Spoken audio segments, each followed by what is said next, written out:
a school does not want to admit me because I'm Asian American, then there's not much I can do about that because it's a part of me that I just can't get rid of. Some of y'all just learned the hard way. You were not the competition. A lot of people really thought getting rid of affirmative action was going to give them more opportunities. If you move more black people out of the way, suddenly you the next person in line.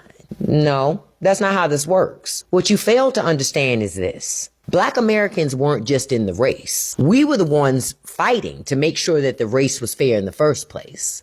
That wasn't competition. That was infrastructure. It's like seeing somebody hold a ladder steady and you kick it thinking you about to climb faster. Now the ladder gone and everybody on the ground. And here's the part that really stings. You thought removing black people would make all this easier. All it did was show you they weren't holding you back. They just weren't planning to let you in either. So I want to ask y'all, do you think this was a miscalculation by people who wanted to get rid of this? And now they're waking up to realizing who was actually on their side? Because I know I don't think folks are waking up at all. And if anything, they're still confused about how come I didn't get in? I'm not gonna lie, I'm still pissed about those Asian Americans who helped that white man get rid of affirmative action. And it didn't even benefit us in the end. Unsurprisingly. So I need Asian Americans to remember that none of this was ever built for us. The lawsuit that ended affirmative action was not started by Asian Americans. It was led by Edward Bloom, a white conservative activist who has spent years just trying to dismantle civil rights protections because that's the type of person he is. He created Students for Fair Admissions and specifically recruited Asian American plaintiffs to frame this narrative as Harvard discriminates against Asians, but this was never about helping us. It was about using us, as always, about using us to attack policies designed to create equity and level the playing field.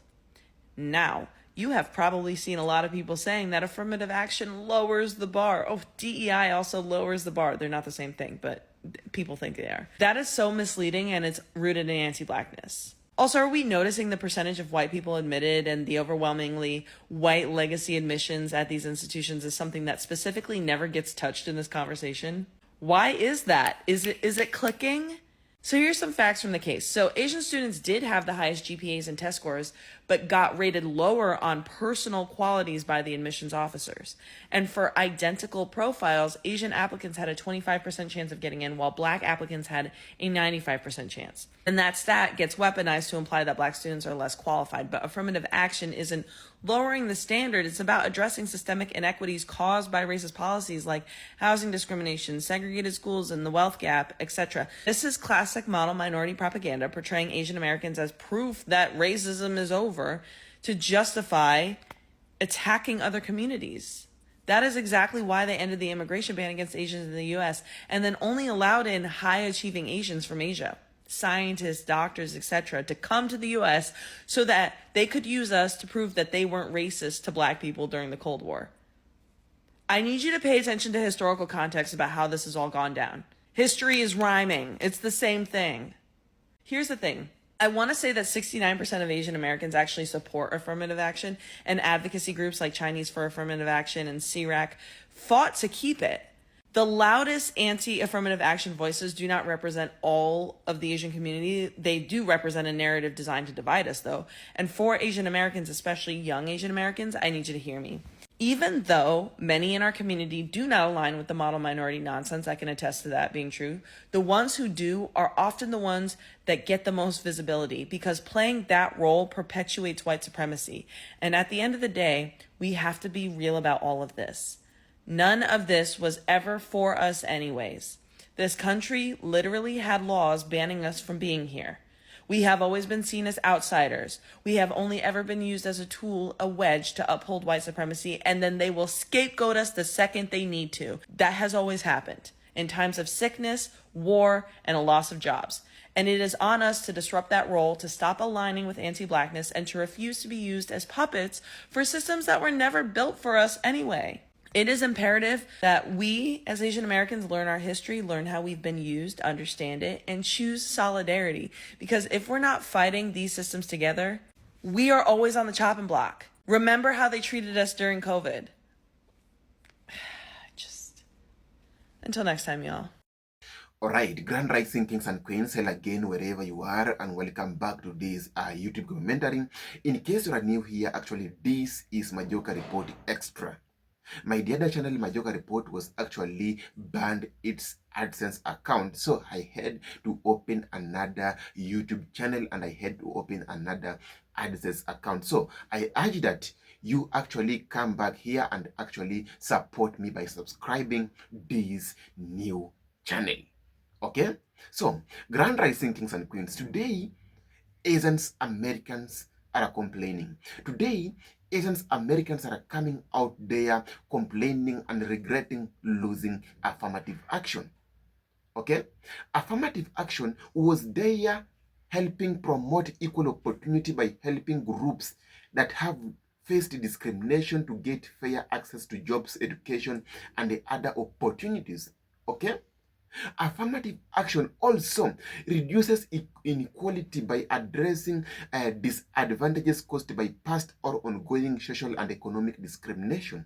Okay, so this affirmative action, Asian Americans came out and supported to end this affirmative action. So as we speak today, as we talk right now, Asian Americans are coming out crying, regretting losing this affirmative action.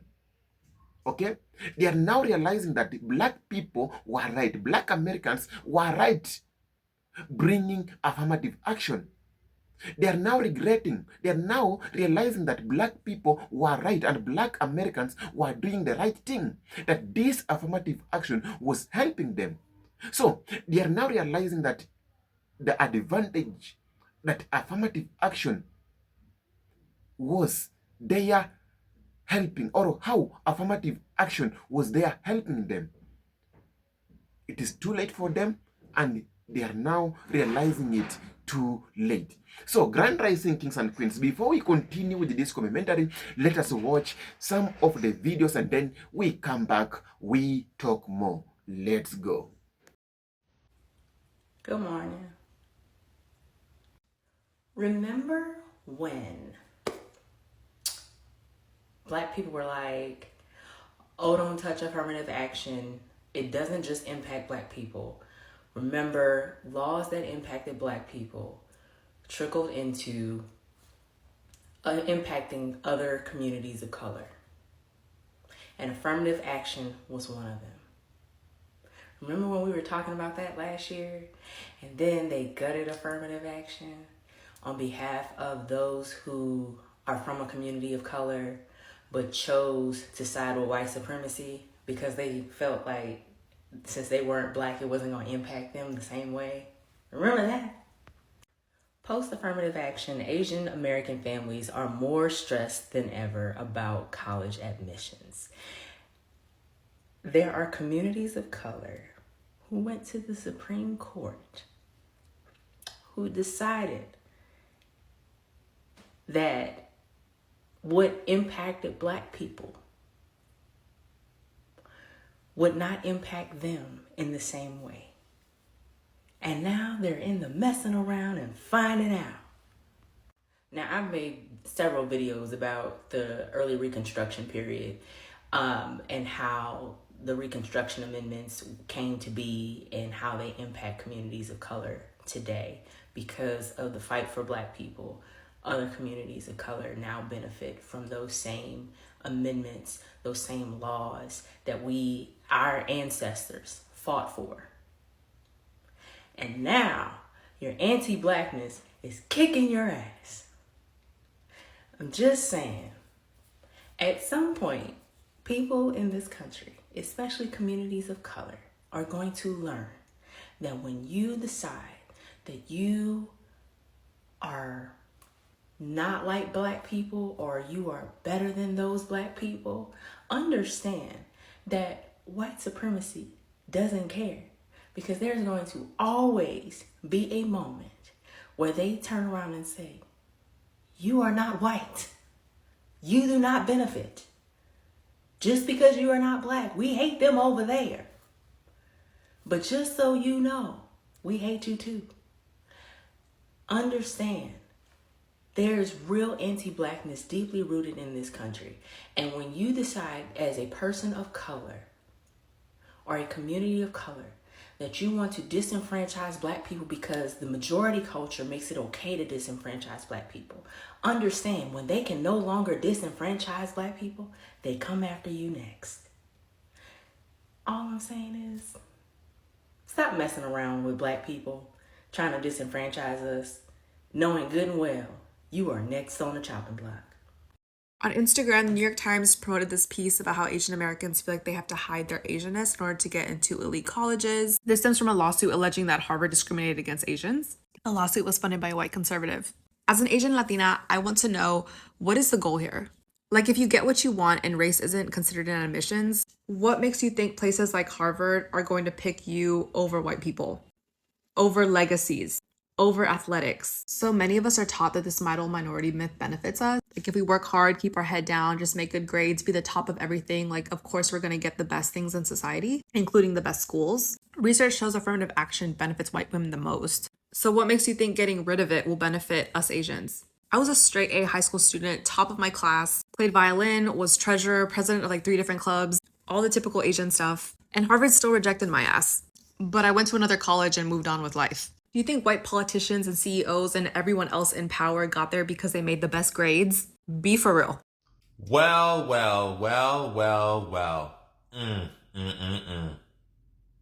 You did all that yapping for what? There was a reason why affirmative action was put into place, but you said that affirmative action discriminates against Asian Americans in the very first class at Yale University after the Supreme Court said that affirmative action was unconstitutional. We saw a decrease in the Asian American population. But you know which group saw an increase? You got it. The white population increased to 46%, and the Asian population decreased from 30% to 24%, while the black population stayed the same. Same with Hispanics, although there was a slight increase. Let this be yet another lesson. Don't go against your own interest. You were willing to be the face and the lapdog for white conservatives who were against affirmative action, and in the end, in this case, it backfired on your racial group, not against black people and Hispanics who you thought were benefiting unfairly and disproportionately. You threw a sledgehammer, and the sledgehammer came right back and hit you in the face. So first of all, it is some Asian Americans. It is a minority. So please do not fall for this divide and conquer tactic, because that is exactly what Edward Blum and the Supreme Court want you to do. Edward Blum wanted Asian Americans to blame black people for their not getting into college, and Edward Blum and the Supreme Court want black people to blame Asian Americans for affirmative action being banned. But 70% of Asian Americans support affirmative action. And if you break it down by ethnicity, among Japanese Americans, I think that the approval is as high as 86%. I think that Chinese Americans have the lowest approval rating, and even then it is 56%. There is no Asian ethnicity where a majority disapprove of affirmative action. And in the most recent case, there were more Asian Americans involved in the lawsuit in supporting Harvard and in filing amicus briefs in support of affirmative action than there were Asian American plaintiffs who sued Harvard. Now, to answer your question, the reason why some Asian Americans think that this decision is a win for them is because they fell for divide and conquer tactics, and they aligned with whiteness, and they blamed black people for their not getting into college. Something I'll touch upon, as long as we do understand that a lot of Asian Americans like myself are aware of this and it doesn't change our support of affirmative action, research has indicated that if college admissions was based purely on GPA and standardized test score, then enrollment among Asian Americans would increase slightly, but we're talking about tenths of a percent. And it's also indicated that the 12% or so of Asian Americans currently enrolled in college who did benefit from affirmative action under such a system would likely lose their seats, and they tend to be Asian Americans who come from lower income families. On a purely personal note, when I was applying to the University of Michigan in the 1990s, it was generally thought that being Asian American is a disadvantage in college admissions. And what my dad told me is that since I am a first generation born Asian American, I have a lot of privilege. I was born and raised in a country that was stolen from Native Americans, that was built off the free labor of enslaved Black people. Furthermore, I'm not the descendant of a railroad Chinese. I am not the descendant of a Japanese American who was interned during World War II. And at that time, we thought that I was not the descendant of anybody who was negatively impacted by the Chinese Exclusion Act. It turns out that wasn't true.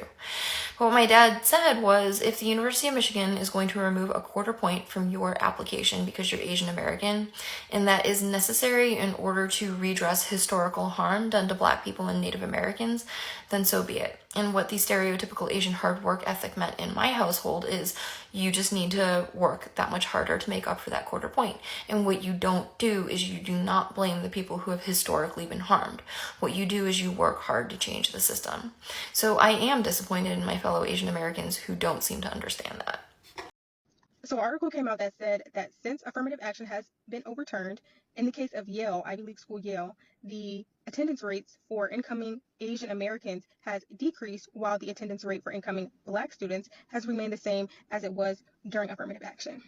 This is crazy because Asian Americans were the ones who were bringing about lawsuits to get affirmative action overturned. If you were on Twitter in 2022, 2023, this was a lot of discord. A lot of Asian Americans had filed lawsuits saying that against schools, saying that they did not get in because of their race, because their spot was given to a Black student because of affirmative action, not even realizing that you too, as a minority, benefit from affirmative action. But in their head, they're European American, okay? They think that they're not a minority. But now we see with the first, I'm sure more stats are going to come out, but in the case of Yale, at the very least, it shows that while y'all were discrediting Black students for getting into schools, from their hard work, not because of affirmative action, y'all were really the ones who were needing affirmative action. Okay, y'all probably took some spots from Black kids because these schools were trying to meet quotas to, get y'all in. But we know in the case of Yale, Black students earned their spot. And I love this for them. I love this for them because y'all wanted affirmative action to be, overturned so bad.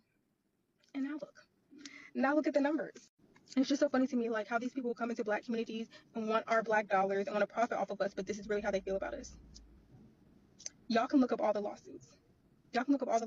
That, Asian Americans were bringing against colleges, discrediting hardworking Black students who worked hard for their spot, who worked hard for their degrees. Now look. Y'all. This is a misinformed opinion, and I've got data to back up my opinion. I'm Dr. Nellie, and I am a psychology researcher, and I've been studying Asian American psychology, especially subtle forms of bias in higher education and workplaces, for at least the last decade and a half. My work was cited in the UT Austin Supreme Court affirmative action case, and I'm also a signer on an amicus brief for the current Supreme Court affirmative action case. It's important to remember that when we're talking about affirmative action, we're asking for holistic admissions policies and employment policies. Without it, most places would go for test score only admissions. So what would that do? Let's look at the data. So we're looking at a study that came out in 2021 from Georgetown University. And under SAT only admissions, which is what was normally in place prior to affirmative action, Asian American applicants to selective colleges would gain fewer than 3,000 seats out of 120,000 seats. And this was in this report. Let me show you more. Here's what people are asking for. If we use test-based merit as the singular admissions requirement, the gain for Asian American applicants would be marginal. That's not statistically significant. But on the flip side, 21% of Asian American applicants who were previously admitted, affirmative action, holistic policies, would no longer qualify. People don't like to look at that. Holistic admissions helps everyone. It's not just a race-based matter. You actually have to understand what affirmative action actually is and not just the shorthands that people are using.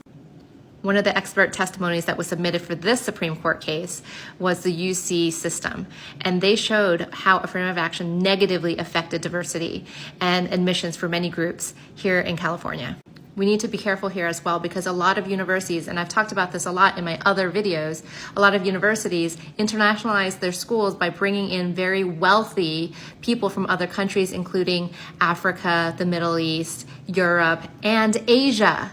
This is not who we're talking about when we're talking about affirmative action, a policy that was created for Americans disadvantaged in the US racial system. It is really disappointing that we are yet, again, as an Asian American category, being wedged between groups and used as a model minority. So what you're saying is that Asians shouldn't be considered for affirmative action? I mean, I guess I've been skirting around it. Skirting around it? I'm just saying that I think they've been afforded a lot of opportunities already. Opportunities? To do what? Be in internment camps and build railroads? Oh, don't bring up stuff that happened like 100 years ago to a tiny subset. Don't bring up literal history and generational trauma. You know what I mean. No, I don't, so why don't you tell me? In our society... Okay, so if an immigrant comes here and has to work super hard at like a fast food restaurant and his kid has to learn English, they should be denied the benefit of affirmative action? Like, they haven't already given up enough? That's such a niche example. It happens all the time. Yeah, but there are white people, poor white people, in literally the exact same socioeconomic situation. Everyone always wants to bring up who have to white work hard people. too and overcome. Yeah, because if you do, it weakens your argument. Whereas if you don't, it lacks inclusivity. White people are already included. Yeah, but there were a lot of Asian Americans that were against affirmative action. They claimed that affirmative action favors African Americans and Latinos. And a lot of Asian Americans, like this guy Kenny, are celebrating today, as you can see from his tweet above here. As you can see, Kenny has a new book where he's going to talk about woke as if he knows what woke is. If you guys remember, a month or so ago, I did a video about Dr. Zama here and Kenny, who worked together to end the DEI program at a top medical school in North Carolina. Now, Dr. Zama benefited from DEI. He migrated here from Cameroon. And of course, when they get to the top, they basically destroy the ladder for others coming up that ladder. You know, this is what happens when these men get some education and don't have knowledge of the history of racism in this country, and then they become Republican. This is the result. All right, welcome back. So, ladies and gentlemen, today, Asian Americans are now realizing that they never did a clever. They were not clever to go and support the ending of affirmative action. Today, Asian Americans, it has reached a point they have now to come back and humble themselves and to start cooperating with the Black Americans. Okay? Because they did some decisions on their own, and today they are the one facing disadvantage. They are the one facing challenges. They're the one facing the effects of what they went ahead and did. Okay? Because when you see how affirmative action was effective on them, when you see how affirmative action was helping them, when you see how affirmative action was making sure that things are going to be balanced, and that they are also going to access equal opportunities, they are also going to access equal opportunities in colleges, universities, and wherever job places, and wherever places in the United States of America. But Asian Americans, they never saw this before. They are always there hating Black people, believing that they can do their own without Black people. And this is something that I always say. And this is something that I always say, that no any major minority group, no any minority group in the United States will come and rise without Black people. There is no minority group in the United States that will come and stand without Black Americans. Today, America is enjoying, not only economically, any field in America today is standing because of Black people. Even when we talk of isn't businesses and isn't whatever, it's all work of Black people and it's all work of Black Americans. Black Americans have been there supporting United States of America. Black Americans have been there supporting agriculture. Black Americans have been there supporting economical businesses. All activities, providing labor, whichever, it is all because of Black Americans. So, these Asian Americans, they were convinced by white people. They were told that being nearer to the black person, being nearer to the black Americans, being nearer to the poverty. And they believed this. They never knew that black people were there holding the economy of America. They never knew that black Americans have been there supporting them, protecting them, fighting for them, going for protest for them. Each and every day we have been seeing black Americans, black people going out for protesting. Okay? All this, it is because of them. Today, Asians, Americans, Latinos, Caribbeans, all these minorities groups are standing because of black Americans. So, seeing these people coming out, going to support the ending of affirmative action, they think that they were clever, but right now, they are regretting. Right now, they are crying. But because what they used to access during the time affirmative action was working, what they used to access during the time affirmative action was active, today they can't access. And it has actually reached a point where now they are realizing how black people, they help them. They are now realizing how black Americans, they helped them.